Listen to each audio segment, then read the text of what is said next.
एक बार एक मंदिर के सामने गज्जू नाम का भिखारी बैठता था। गज्जू बहुत गरीब था और मंदिर आने वाले लोगों से मिलने वाली भीख से ही उसका गुजर बसर हो रहा था। रहने के नाम पर गज्जू के पास झुग्गी बस्ती में एक टिन की कोठी थी, जिसमें मुश्किल से 2 आदमी रह सकते थे। गज्जू की जिंदगी में तो जैसे सुख लिखा ही नहीं था। गर्मी में वो टिन की कोठी इतनी गर्म हो जाती कि रोटी रख दो तो वो भी सिक जाए, और जाड़े में इतनी ठंडी कि बर्फ भी गर्म लगे। इन सब से परेशान गज्जू हमेशा अपनी किस्मत को कोसता रहता था।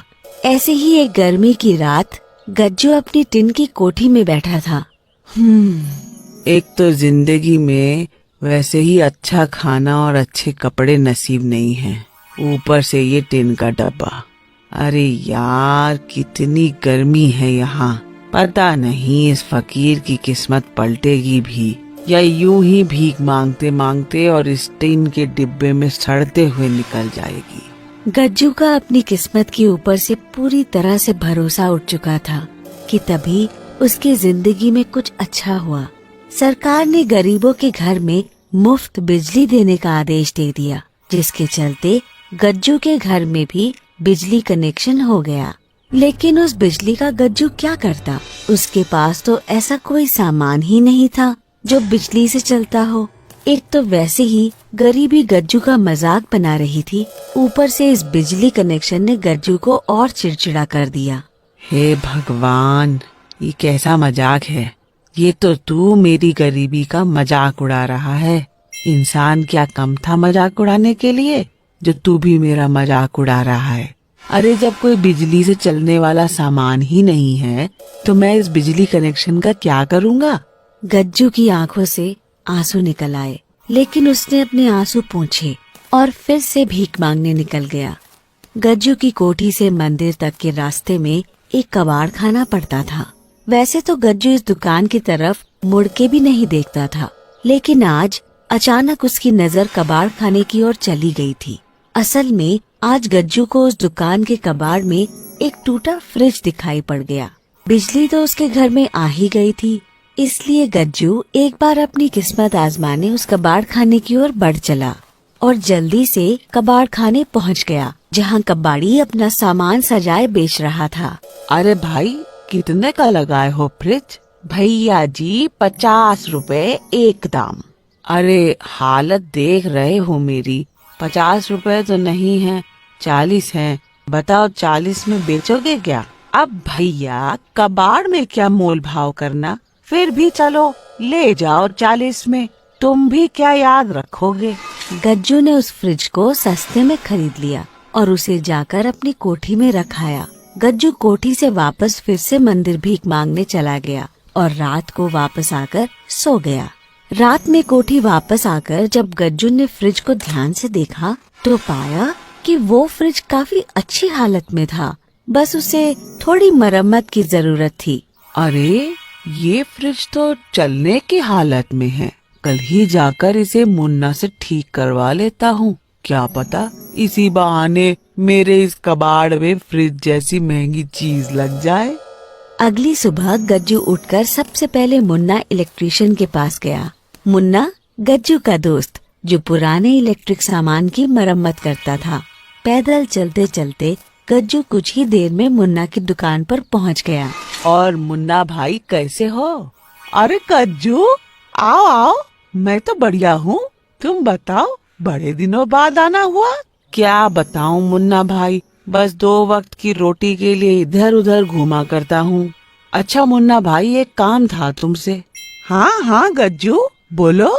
मुन्ना यार, ये एक फ्रिज है, मैंने देखा तो काफी अच्छी हालत में लगा, बस थोड़ी सी मरम्मत की जरूरत है। तुम इसे ठीक करोगे ना? क्या बात कर रहे हो गज्जू भाई, इसे ठीक करना तो मेरे बाएं हाथ का खेल है। लेकिन मुन्ना भाई, पैसे?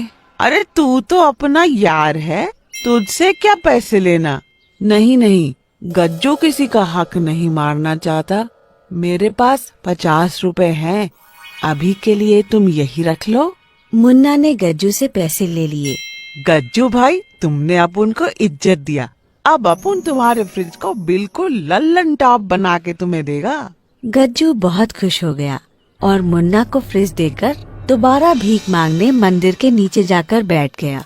रात को जब गज्जू भीख मांगकर मंदिर से वापस आ रहा था तो सबसे पहले मंदिर में भगवान के सामने हाथ जोड़कर खड़ा हो गया।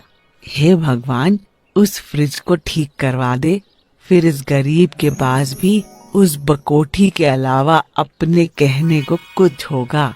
इस फकीर की फकीरी को दूर कर दे भगवान। गज्जू ने झुककर भगवान को प्रणाम किया और वापस मुन्ना की दुकान की ओर चल दिया। जब तक गज्जू मुन्ना की दुकान तक पहुंचा, तब तक मुन्ना पहले से ही गज्जू के फ्रिज को पूरी तरह ठीक कर चुका था। मुन्ना ने उस फ्रिज को ठीक करके बिल्कुल नए फ्रिज जैसा चमका दिया था। उस फ्रिज को देखकर गज्जू बिल्कुल दंग रह गया। क्यों, क्या कहा था मुन्ना? बिल्कुल लल्लन टॉप बना दूंगा इसको। लो, ले जाओ। गज्जू मुन्ना का शुक्रिया अदा करके उस फ्रिज को घर ले आया। घर आते ही उसने उस फ्रिज को लाकर चालू कर दिया और उसमें एक कटोरा पानी भरकर रख दिया। इसके बाद गज्जू खाना लेने चला गया। वापस आकर खाना खाने के बाद बची हुई एक रोटी गज्जू ने फ्रिज में रख दी और आराम से सो गया। अगली सुबह गज्जू ने पानी पीने के लिए जैसे ही फ्रिज खोला, उसके तो होश ही उड़ गए।